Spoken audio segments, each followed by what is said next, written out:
Welcome back to News Geelong as we turn to the ever-active world of Geelong sport and the Flying Hawk, Nathan Curry. Good evening, Nathan. Thank you very much, Rollo. Well, I'm down here at Skilled Stadium trying to hide from the rain, where I caught up with Geelong Cats coach Damien Shanahan to find out everything that's happening down in the world of the Cats. Now, Shannah's explained to me exactly what happened on Saturday.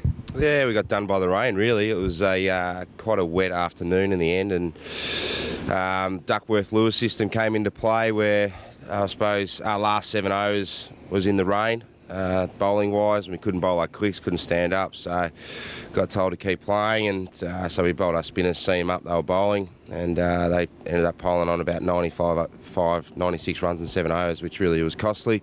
We were under the impression that we'd just put our pads on and go out and play in the same conditions. That was what we were told.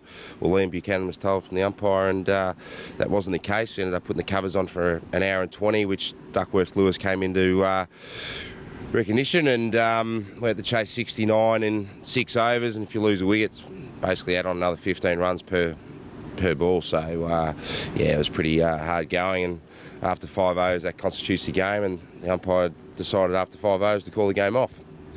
Are you still happy with the way your boys fought it out despite having pretty much everything against you? Oh, look, it was an interesting day, put it that way. Like, obviously, we didn't get much out of the day. It was really disappointing, and obviously Warrnambool put on such a fantastic show. The ground was in magnificent condition. The local community down there, you know, worked tirelessly for the event to happen. There would have been well over 1,000 people there. So, you know, it was a disappointing result for us as a club and where we are in the premiership ladder, and it, you know, really puts us back into that bottom sort of 8 now and really fighting. And the 4 points would have been brilliant for us to hold us up and make sure we are right in that top 4 hunt. Well, how'd your clinic go with the Warrnambool community on Sunday morning? Yeah, we had a couple of things on. Obviously, Saturday we had a under-23s game, which was fantastic, and really identified 3 or 4 young players that we'll invite down in pre-season next year. The clinic didn't go ahead, unfortunately, due to the wet weather, and obviously the Western Waves were playing that day as well. So we're going to conduct another clinic down there over time, and we'll probably look at establishing some sort of academy squad in the winter that maybe 4 to 6 sessions we could do down there in the indoor centre. We're back to the 2-day format on Saturday. Will that be a good opportunity to sort of get a fresh start after 3 losses? Yeah, absolutely. The boys are you know, very, very keen to get back into 2-day cricket. We think back, seems a long time ago now, but we had a fantastic win against Richmond in the 2 days and really established ourselves, and then we had to go into the 2020 format. So now we can get some consistency in our season, hopefully.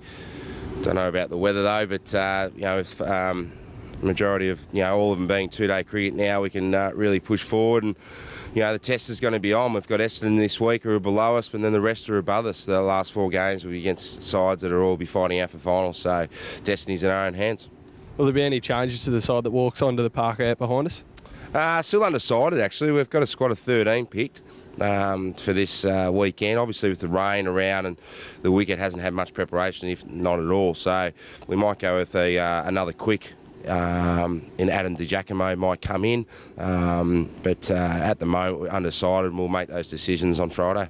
Tennis is now joining the Bowen Sports Academy, and I caught up with the CEO, Cameron Loftus, to find out exactly what's going on. Now, Cameron, how did the BSA's partnership with tennis come about? Did they approach you or did you approach them? Well, it's been a bit of an ongoing situation over the last couple of years, trying to get things in place for it to come together. Last year I spoke a lot to Ken Barton, and obviously with the Tennis Regional Council, they've met quite a bit, and Jonathan Ryan's really come on board and really pushed very hard to get it up and going. So it's been a long-term project, I suppose, and now the tennis players of Geelong and the Bowen region will benefit. How will the tennis program work? The applications will close on the 21st of this month, and then there'll be a process where the program manager and the president will go through that selection process that they have in place and find the best applicants. There's going to be 16 spots available in 2 squads, from under 9s to under 12s, and then from under 13s to under 16s. There'll be 5 sessions throughout the year, which will be under the guise of head coach Wayne Smith, who's the head of the Victorian State Academy, and he'll mentor some of the local coaches and work with them. Certainly there's no consideration of athletes being taken from their coaches. We want to work with local coaches to assist them in their coaching of these talented junior players. I understand there's a presentation night next Wednesday. What will happen there? Yeah, the information night, we're a partnership with the sports. We certainly don't run the sports, we're a partnership with them. We offer development programs and strength and conditioning programs, medical network, etc. And so we'll go through what's on offer from the Academy's point of view, and also, as I just spoke about, the sessions that will be the practical component of the sport. And so people will get a really good picture of what the Sports Academy is about, what we're doing, and obviously it's really growing in strength as we've mentioned before. Okay, well that's it for sport tonight and me as well. I'm on holidays next week, but I'll see you all in a fortnight. But until then, it's back to you, Rollo. Thank you, Nathan. Another job well done. Have a safe and enjoyable weekend. From back in the 60s, the Sir Douglas Quintet sang a song called The Rains Came, and has been reborn with the current bout of weather that we are experiencing, as we are joined by Lani Salathiel with the task of predicting what weather lies ahead. Good evening, Lani. More rain, or is there the possibility of a little ray of sunshine? Thank you, Graham. I know we'd all like that little ray of sunshine, but I'm afraid that the wet conditions look to be prevalent in the days ahead. Looking at tomorrow, Saturday, it's expected to be cloudy with some patchy drizzle, tending to isolated showers early in the morning, though clearing around midday. There are the chance of isolated showers redeveloping later in the evening, a top temperature of 27.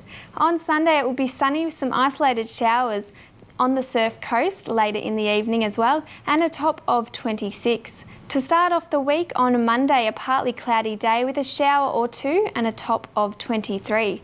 Tuesday will be partly cloudy with isolated showers and a top of 23 again. Wednesday, another shower or two due in Geelong and a top of 23. With Thursday, we've got a partly cloudy day, a top of 27. And today was windy and cloudy with periods of rain this morning. However, it eased in the afternoon with some patchy drizzle due throughout this evening. Flood watch conditions have been issued for the Barwon, Moorabool, Lee and Hovels Creek catchments and the Otway Ranges. And that's the weather outlook for the next week ahead. Bleak and wet, so enjoy the dry. So keep dry and enjoy watching some of those DVDs curled up on the couch until next Wednesday evening. Have a pleasant weekend, and it's back to you, Graham. Thank you, Lani. See you next Wednesday evening. And thank you for being with us on News Geelong this Friday night. You too have a safe and enjoyable weekend. Remember, to the Mitchell Street crew in Belmont, take your time and smell the flowers. From all the team at News Geelong, have a pleasant evening and a very good night.